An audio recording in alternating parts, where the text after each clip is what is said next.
अस्सलाम वालेकुम, welcome to code with Naqvi. आज की इस क्लास में हम लोग पढ़ने वाले हैं स्विच स्टेटमेंट के बारे में, जो कि इफ एल्स इफ स्टेटमेंट का अल्टरनेटिव है।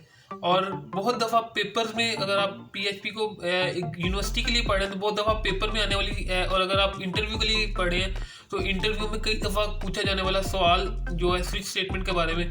तो बहुत ही सिंपल सा है और बहुत ही शॉर्ट सी क्लास है, तो चलिए स्टार्ट करते हैं।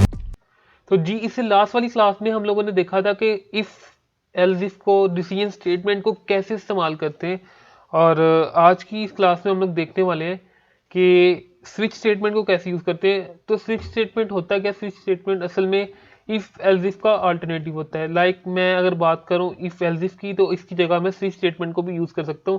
और हम बहुत सारे केसेस में स्विच स्टेटमेंट को यूज़ करते हैं बनिस्बत इफ एल्स इफ के। तो देखते हैं कि स्विच स्टेटमेंट कैसी होती है। अभी यहाँ पे मैंने 7 क्लास के साथ एक फाइल ले ली है, 7 class dot P H P. और अब मैं यहाँ पे पी एच पी के टैग ले लेता हूँ, पी एच पी। और ठीक है, अब मैं यहाँ पे एक वेरिएबल, जो प्रोग्राम हम लोगों ने लास्ट क्लास में किया था वही प्रोग्राम हम लोग यहाँ पे करने लगे। तो हम लोगों ने डे इनपुट करवाया था, और उस डे की बेस पे हम लोगों ने, मैं कहता था 1 है तो मंडे, 2 है तो ट्यूसडे, 3 है तो वेडनेसडे। और इसी डे की बेस पे हम लोग ये 7 क्लास, मतलब कि इस प्रोग्राम में हम लोग स्विच स्टेटमेंट में ये करेंगे कि हम डे इनपुट करेंगे और उसको स्विच स्टेटमेंट के जरिए वेरीफाई करेंगे कि अगर 1 है तो मंडे प्रिंट होना चाहिए, 2 है तो ट्यूसडे, 3 है तो वेडनेसडे। तो मैं यहाँ पे डे इनपुट ले लेता हूँ, डे इक्वल टू, इस टाइम है मेरे पास 1। और अब मैं इसे स्विच स्टेटमेंट के जरिए करता हूँ। तो आपने सिंपल, इसका सिंटैक्स यूँ है, आपने स्विच लिखना है और आपने इसे पास कर देना है जो भी आपकी इनपुट होगी। और सिंपल आपने यहाँ लिख देना केस 1 पे आपने बताना है कि अगर केस 1 है तो यहाँ पे सिर्फ मैं डॉलर साइन लगा दूँ। अच्छा, यहाँ पे केस 1 है तो एको कर दो, एको कर दो मंडे, और ब्रेक उसके बाद। अच्छा, ब्रेक टैग का मैं आपको बता दूं कि ब्रेक टैग यूज़ होता है जब हम लोगों ने एक ब्लॉक से बाहर आना हो। यानी कि अभी मेरे पास ये स्विच का ब्लॉक है, अगर मैंने इससे बाहर आना हो तो मैं ब्रेक का टैग यूज़ करूँगा। तो सिंपल, अभी मैं यहाँ पे और कंडीशन भी दे देता हूँ, इसी को कॉपी कर लेता हूँ और इसे पेस्ट कर देता हूँ नीचे। ठीक है, अब इन्हें चेंज कर देता हूँ। केस 2 में मेरे पास है ट्यूसडे, तो मैं यहाँ पे ट्यूसडे लिख दूंगा। केस 3 में मेरे पास है वेडनेसडे, तो मैं यहाँ पे वेडनेसडे लिख दूंगा। और केस 4 में मेरे पास है, ये साथ जुड़ गया, केस 4 में मेरे पास है थर्सडे। और केस 5 में मेरे पास है, केस 5 में मेरे पास है फ्राइडे।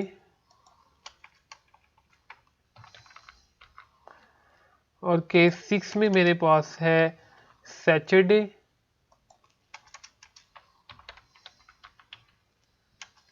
और केस 7 में मेरे पास है सैटरडे के बाद संडे। और उसके बाद मेरे पास एंड पे आएगा डिफ़ॉल्ट।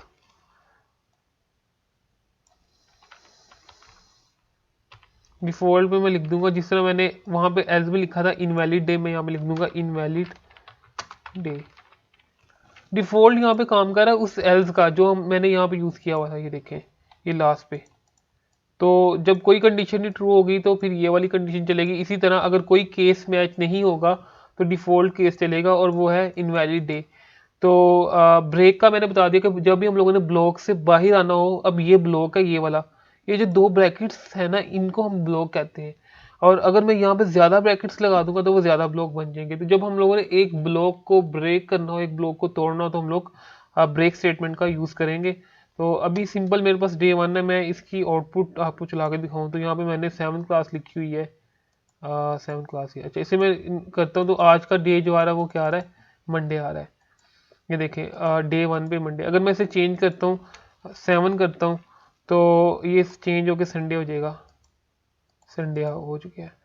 और अगर मैं कोई ऐसा डे लिख देता हूँ कि जो इनवैलिड है, 70 लिख देता हूँ और अब इसे रीलोड करता हूँ तो ये इनवैलिड डे आ जाएगा।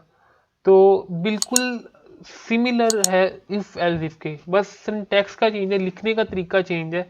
कोई मुश्किल चीज़ नहीं है। आप इसे वही प्रोग्राम जो इफ़ एल्स इफ के प्रोग्राम थे आप इसमें लाजमी इसमें प्रैक्टिस कीजिएगा। और ये आसान सी चीज़ है, कोई मुश्किल चीज़ नहीं है। आप एक दो दफ़ा प्रैक्टिस करेंगे तो आपको आ जाएगी। लास्ट पे यार, अगर आपने प्लेलिस्ट को असेस नहीं किया हो तो काइंडली प्लेलिस्ट को असेस कर लें और अपना फीडबैक लाजमी प्रोवाइड करें, क्योंकि आपका फीडबैक बहुत ज़्यादा इंपॉर्टेंट है। वीडियोस में अगर कोई प्रॉब्लम आ रही है तो आप लाजमी कमेंट्स में लिखें। और इसी के साथ मैं ज़्यादा चाहूँगा, मिलते हैं नेक्स्ट वीडियो के साथ। अपना बहुत सारा ख्याल रखिएगा, आप काम करते रहिए। अल्लाह हाफिज़।